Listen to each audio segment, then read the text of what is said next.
Blessings to all. Welcome back to my channel. We are here studying the lessons of A Course in Miracles, and today we're on lesson number 194.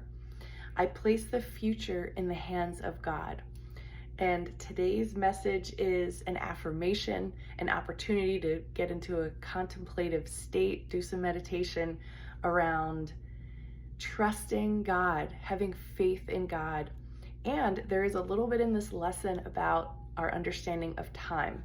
So once again, Jesus is trying to help us release guilt that is holding us down, weighing us down, and that we have this understanding that things take so much time to heal, and we accept this idea of linear time.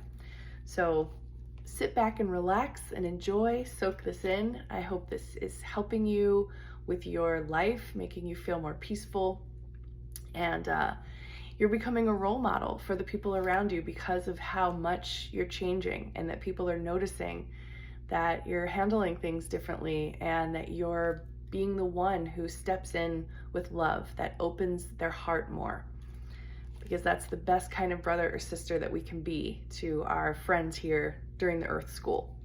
All right, I place the future in the hands of God. Today's idea takes another step toward quick salvation, and a giant stride it is indeed. So great the distance is that it encompasses, it sets you down just short of heaven, with the goal in sight and obstacles behind. Your foot has reached the lawns that welcome you to heaven's gate, the quiet place of peace where you await with certainty the final step of God. How far are we progressing now from earth? How close are we approaching to our goal? How short the journey still to be pursued? And those last three sentences ended with an exclamation point. So Jesus is fired up about this lesson today. Accept today's idea, and you have passed all anxiety, all pits of hell, all blackness of depression, thoughts of sin and devastation brought about by guilt. Accept today's idea, and you have released the world from all imprisonment by loosening the heavy chains that lock the door to freedom on it. You are saved, and your salvation thus becomes the gift you give the world because you have received. In no one instant is depression felt, or pain experienced, or loss perceived. In no one instant, sorrow can be set upon a throne and worshiped faithfully. Now, those two sentences tell us about our patterns and our habits, most of which is unconscious, but not all of it. In no one instant can one even die. And so each instant given unto God in passing, with the next one given him already, is a time of your release from sadness, pain, and even death itself. Hallelujah! God holds your future as he holds your past and present. They are one to him, and so they should be one to you. Future, past, and present are one to God and should be one to us. Yet in the world, the temporal progression still seems real. And so you are not asked to understand the lack of sequence really found in time. You are but asked to let the future go and place it in God's hands. And you will see by your experience that you have laid the past and present in his hands as well, because the past will punish you no more, and future dread will now be meaningless.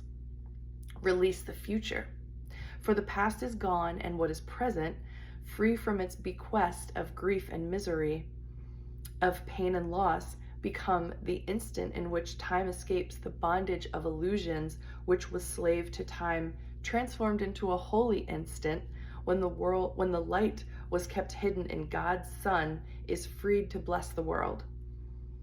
Okay, that was quite a long sentence. I'm going to read that one again. Then is each instant which was slave to time transformed into a holy instant when the light that was kept hidden in God's Son is freed to bless the world. The holy instant. That's another way of saying a miracle, when you don't have to punish yourself or be heavily weighed down by guilt, resentments, fears, etc. The holy instant is the release of all of that and your awareness that you're in the present and everything is okay. Now is he free, and all his glory shines upon a world made free with him to share his holiness. If you can see the lesson for today as the deliverance it really is, you will not hesitate to give as much consistent effort as you can to make it be a part of you.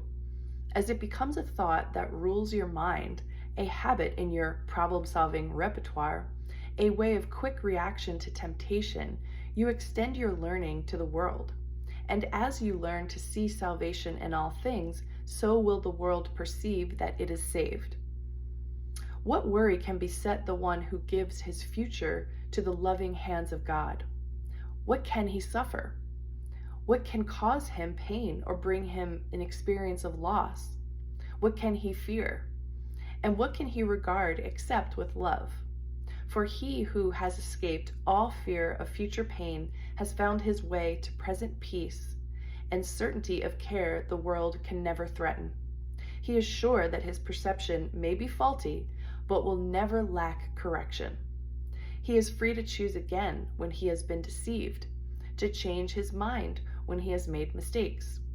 Place then your future in the hands of God, for thus you call the memory of him to come again, replacing all your thoughts of sin and evil with truth and love.